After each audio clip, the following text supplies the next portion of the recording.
Mahatsiaro manana didy amin'ny vahoaka malagasy sy ny andraikitra sahaniny ao anatin'ny ministeran'ny indostria Andriamatoa Girivo Randrianarsoa izay voatendry tantana izany ministera vaovao izany maromaro ny heverin'olona ara-pahamehana hitondrana izany ministera izany. Isan'ny vaindohatra rahan'ny ministry ny indostria sy ny fampiroboroboana ny orinasa madinika vaovao Andriamatoa Girivo Randrianarsoa ny hanomezana vahana ny orinasa malagasy amin'ny ankapobeny raha tsy tanisa afa-tsy ny fanokafana ny orinasa Dico AAA.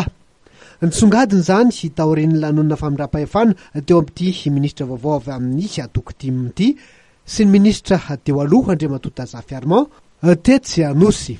Isan'ny nidirako tato amin'ity ministera ity zay fa ny Dico ihany vita malagasy fa ny orinasa malagasy rehetra mihitsy no mila ampiana mba afaka hisokatra tsy ekeko tsony karaha mbola anaovana kolikoly izay olona rehetra tia hanokatra orinasa ary eto dia miantso niza orinasa tia hisokatra ka misy mangataka kolikoly ihany dia izany hitsangana voalohany hiaro an'izy ireo.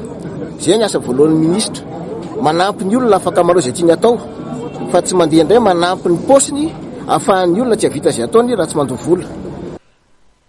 Nampatsiahivin'Andriamatoa Girivo Randrianarsoa fa isan'ny andraikitra nakinina amin'ireo mpikambana amin'ity governemanta vaovao ity ihany koa ny fikarakarana fifidianana eken'ny rehetra. Ka izany isy teny fanaovako. Rehefa tsy atao ny teny fanaovako miala. Raha ohatra ka mbola mijanona eo dikan'izay mbola mitoy izany ny zava-rantenenina dia ny fandriako vita soa tsara ny fifidianana. Fa izao kosa nefa tsy atao tery vai mata ny fifidianana. Mila mazava tsara mihitsy. Milamina velona isy mpifidianana. Mipetraka tsara ve ireo mpiasa ny seny rehetra ny faritra izay natao ireo ary tsisy ve ny fangalaram-bato. Mitovy amin'ny kolikoly ihany ny fangalaram-bato fa mitana vahoaka tsara. Laza ny ministry indostria fa noho ny tolona ho amin'ny fanovana teny amin'ny kianjan'ny 13 Mey no nahatonga azy amin'ny toerana misy azy amin'izao fotoana izao ka manana adidy amin'ny vahoaka ny tenany. Ny lazany mbola hiverina amin'ny kianja arak'izany ity ministry ity amin'ny sabotsy ho avy izao raha izay no fitakian'ny vahoaka.